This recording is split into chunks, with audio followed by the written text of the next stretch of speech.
Chers amis, bonjour. Nous sommes le mercredi 10 juillet 2024. Il est 8h30. Quelques news de l'Arménie, de l'Artsakh et de la diaspora arménienne. Samantha Power, qui est la directrice de l'agence américaine pour le développement international, Samantha Power, est en Arménie. Elle est arrivée avant-hier, donc en Arménie. Elle a rencontré de nombreux partenaires arméniens donc pour justement son rôle son rôle, c'est de développer les relations entre les États-Unis et l'Arménie. Voilà. En ce moment, l'expansion du partenariat entre Arménie et les États-Unis est au point, se développe. Voilà. Et ma mission est aussi de développer encore davantage ce partenariat. C'est ce qu'a déclaré Samantha Power à son arrivée à Yerevan. Alors, pardon, je vais juste vous demander une seconde. Oui. Euh, elle a rencontré donc aussi des femmes de l'Artsakh, Elle a même préparé, Samantha Power avec elle, avec les femmes de l'Artsakh, le Jingalov Hats. Le Jingalov Hats, c'est le pain pas traditionnel, le pain, comment dirais-je, très apprécié de l'Artsakh, avec, je crois, il y a 16 ingrédients, 16 plantes différentes donc dans ce pain, et c'est très très bon, hein. Nous, on a eu la chance de goûter ce pain-là. En tout cas, Samantha Power s'est entraînée à préparer avec les femmes de l'Artsakh ce pain. D'ailleurs, l'USAID, enfin les Américains, les États-Unis aident les femmes de l'Artsakh à leur intégration en Arménie, donc les femmes réfugiées de l'Artsakh qui se trouvent en Arménie. Et voilà, les Américains ont des programmes d'aide pour justement les femmes de l'Artsakh, pour justement les réfugiés de l'Artsakh. L'Assemblée parlementaire de la francophonie donc, a adopté la résolution du droit des Arméniens du Haut-Karabakh et de l'intégrité territoriale de l'Arménie. C'est un texte qui a été adopté par l'Assemblée parlementaire de la francophonie. Donc ça a été réalisé donc hier. On l'a eu avec comment dirais-je, sur la page Facebook d'Armen Yeroyan, le président du comité permanent de l'Assemblée nationale d'Arménie pour l'intégration européenne. Voilà.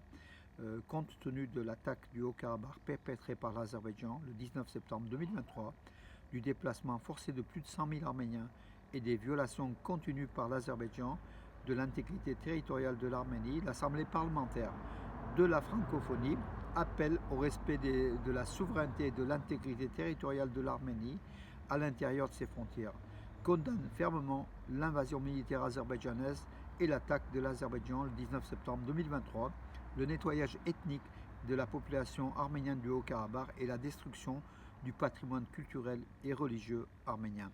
Exprime son soutien indéfectible à l'indépendance et à la souveraineté de l'Arménie, soutient la régulation des relations entre l'Arménie et l'Azerbaïdjan sur la base de la reconnaissance mutuelle de l'intégrité territoriale ainsi que de la délimitation des frontières sur la base de la déclaration d'Alma-Ata de 1991, le déblocage des canaux de communication régionaux sur la base des principes de souveraineté, de juridiction nationale, d'égalité et de réciprocité.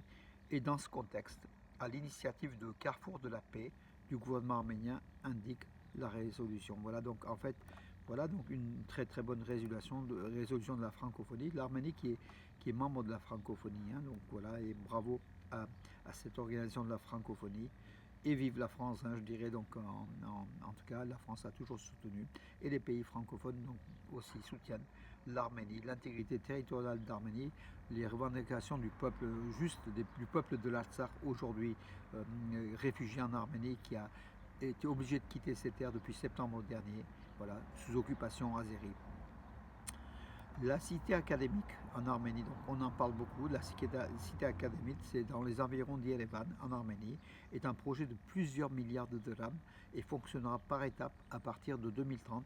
C'est ce qu'a affirmé donc Jana Andreassian, la ministre de l'Éducation, de la Culture, de la Jeunesse, des Sports et des Sciences. Voilà, donc aussi, ça va se faire de façon progressive parce qu'il faut un budget très important et l'État arménien n'a pas ce budget de plusieurs milliards. Donc pour justement cette cité académique, il y aura des partenariats. En tout cas, cette cité académique, c'est une cité de haute technologie, en fait, de développement de l'ingénierie en Arménie, et ça va regrouper de nombreuses entreprises de pointe, des entreprises champignons qui vont développer tant la République de l'Arménie que la région. Dire que la Russie a livré le Haut-Karabakh à l'Azerbaïdjan est un mensonge, a affirmé le député russe Zatouline. Donc Constantin Zatouline, une nouvelle fois, affirme que c'est la faute surtout de Pachinian, le fait d'avoir reconnu le Haut-Karabakh comme partie intégrante de l'Azerbaïdjan, qui a fait, comment dirais-je, que tout doucement, les Russes sont retirés et qu'il n'y avait pas politiquement la possibilité de défendre le droit des Arméniens de l'Artsakh, leur patrimoine culturel. Or, la Russie tenait à cette défense, mais c'est du côté arménien que ça, comment dire, bien sûr, Moscou essaye à chaque fois de critiquer le gouvernement Pachinian, hein, c'est aussi dans ce jeu-là. Mais en tout cas, donc, selon Zatouline, Pachinian, à ses torts, était à la base de la non-défense de l'Artsakh par la Russie, puisque l'Arménie a reconnu que l'Artsakh faisait partie intégrante de l'Azerbaïdjan. Voilà donc aussi un élément. Des responsables du ministère arménien de la Défense auraient reçu, enfin des cadres de l'armée arménienne auraient reçu des pots de vin à hauteur de 50 000 $ pour libérer des conscrits du service militaire ou s'arranger en fait. Hein. Sur plusieurs cas, je crois qu'il y a 8 cas. Il y a eu 4, comment dirais-je, mises. Il y a eu des mises en examen, il y a aussi de la prison hein, pour justement ces militaires qui recevaient des pots de vin pour justement en contrepartie de la libération justement du non-service de certains conscrits donc dans l'armée arménienne. Voilà. Et ça se négocie à plusieurs milliards de dollars, milliers de dollars. J'exagère un petit peu mes amis. Alors, oui, 180 718 touristes en Arménie en juin, donc 19 000 de moins que l'an dernier, mais l'an dernier c'était une année de record avec plus de 2 300 000 touristes. L'an dernier c'était une année record, mais aujourd'hui, donc c'est pas mal, mais bon, c'est en baisse de 19 000, 180 718, c'est un bon chiffre pour le mois de juin, mais un peu en dessous donc de celui de l'an dernier. Peut-être les cartes MIR, les cartes de crédit MIR des Russes, puisque la Russie c'est la provenance c'est la première source de touristes d'Arménie, en fait, de la Russie, avec 42% au mois de juin, mais ils étaient à pratiquement 50% l'an dernier. Pourquoi le fait de la sanction américaine par les banques arméniennes du boycott de la Russie, hein, de la non-utilisation des cartes de crédit russes les plus répandues, la carte MIR, peut-être a eu un effet sur le tourisme russe en Arménie, les Russes ne venant pas puisqu'ils ne pouvant pas, comment dirais-je, dépenser comme ils veulent avec leurs cartes de crédit normales qu'ils utilisent de façon habituelle. Voilà aussi les contre-effets de la sanction américaine sur l'Arménie, sur l'économie de l'Arménie et directement, on le voit, déjà par le tourisme et peut-être dans d'autres secteurs aussi. Le moment est venu à l'Arménie de choisir la coopération régionale plutôt que les revendications territoriales, affirmait Ceyhun Bayramov, le chef de la diplomatie azérie. Bien sûr que en fait, l'Azerbaïdjan accuse à chaque fois l'Arménie, mais c'est elle qui occupe des terres, des territoires de l'Arménie en fait. Hein. Voilà, les revendications territoriales, l'Arménie les fait de façon juste, puisque son territoire souverain est déjà occupé sur 150 km² par l'Azerbaïdjan. L'Artsakh est occupé. Voilà, donc Bakou retourne un peu la situation en accusant l'Arménie, mais c'est l'Arménie qui devrait accuser Bakou. Mais ce qui est quand même extraordinaire, c'est que du côté arménien, très peu puisque Pachinian a peur d'une guerre, donc Yerevan n'accuse aucunement les velléités expansionnistes de l'Azerbaïdjan. Surtout avant la COP29, en fait, l'Arménie a un créneau, une occasion en or de critiquer l'Azerbaïdjan. Or, Yerevan ne le fait pas, parce qu'Yerevan croit que le traité de paix sera signé. On verra, mais en tout cas, beaucoup d'analystes affirment que l'Azerbaïdjan ne signera pas le traité de paix et qu'il fait miroiter l'Arménie pour cela, pour obtenir des choses. En fin de compte, ce traité ne sera pas signé parce que l'objectif du pantouranisme, c'est d'occuper le sud de l'Arménie, de rayer l'Arménie de la carte pour faire une ère pantouranienne de la Turquie jusqu'en Asie centrale et même au-delà, en passant par l'Arménie et l'Azerbaïdjan. Alors, l'international arménien de football, hein, donc de l'équipe d'Arménie, hein, donc Edouard Spetzian qui joue à Krasnodar, il est le capitaine désormais, donc pour la saison prochaine, il sera le capitaine de l'équipe de Krasnodar, voilà, de la Russie, hein, donc, puisque le gardien de but a été embauché, a été comment dirais-je, muté au PSG, Paris Saint-Germain. On attendait aussi Edouard Spetzian en France, a priori rien ne s'est fait, mais il endossera le bandeau du capitaine de l'équipe de Krasnodar l'an prochain. Nous, on aimerait bien qu'ils viennent en Europe occidentale pour se faire connaître davantage. Ils méritent. Hein. Donc, Edouard Spetsan, 23 ans, qui est un joueur, un milieu de terrain offensif, voilà, qui a la grande classe. Voilà. La compagnie arménienne, oui, Armenian Airlines, a débuté ses vols Yerevan-Oufa. Oufa, c'est en Russie, c'est en Oural, hein, donc voilà, Yerevan. Ce sont des vols hebdomadaires qui se dérouleront, sachant qu'à Oufa, il y a une forte communauté arménienne, hein, donc comme dans beaucoup de villes de Russie, les Arméniens sont plusieurs milliers à Oufa, et les liens entre Yerevan et Oufa sont importants. Cette ligne, c'est le désavantage d'être aussi à l'extérieur, mais en même temps, il y a d'autres avantages, mes amis. Regardez le ciel, un petit peu moitié nuageux, mais il va se dégager.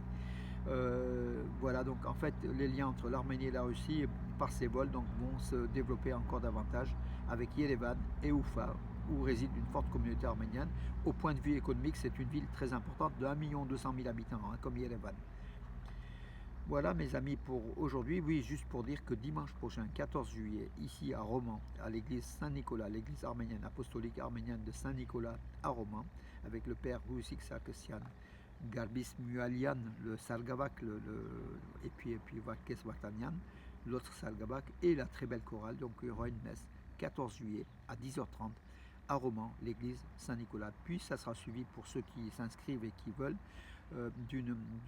à la salle Sévan de l'Amicale des Arméniens de Romans et de Bourg-de-Péage. Il y aura un repas avec des brochettes à l'arménienne, bien sûr. Voilà, ça sera ce dimanche, 15 €, somme prix modique. Il faut s'inscrire un peu avant. Vous avez toutes les coordonnées, donc vous joindrez notamment mon ami Bedros Bedik Güzülük, Pierre Güzülük, voilà, qui est un Arménien de Constantinople, d'Istanbul, qui réside ici à Valence et à Romans depuis des dizaines et des dizaines d'années, qui fait partie du conseil paroissial de l'église. Et puis je salue aussi Isarit, donc c'est un surnom qui est de cette église arménienne, hein, donc de Romans, et qui like à chaque fois. Voilà mes amis pour cela. Et je donne rendez-vous à dimanche sans doute pour l'église arménienne de Romans, donc à 10h30. Et puis donc en attendant, je vous souhaite une bonne journée. Et puis autre chose, mes amis, comme j'ai dit hier, lundi prochain, Radio Arménie, l'émission Sport à 19h, lundi prochain, donc ça sera le 11 juillet à 19h. Ça sera consacré à l'Arménie aux Jeux Olympiques depuis l'Antiquité jusqu'à aujourd'hui, jusqu'à Paris 2024, où l'Arménie a 15 qualifiés. Voilà. J'ai fait un dossier avec mon ami journaliste sportif aussi, Arod Boyadjian, dans Nouvelles d'Arménie Magazine, le dernier numéro donc, de juillet-août qui vient de sortir. Hein. Voilà. Et en partie, on va s'inspirer de cela. Et puis après, il y aura quelques questions-réponses, voilà, pour vous dire tout sur les Arméniens au JO. Et vous verrez, c'est très très intéressant. Voilà mes amis pour aujourd'hui, je vous donne rendez-vous à demain et je vous souhaite une très belle journée, très belle et très bonne journée mes amis. Merci.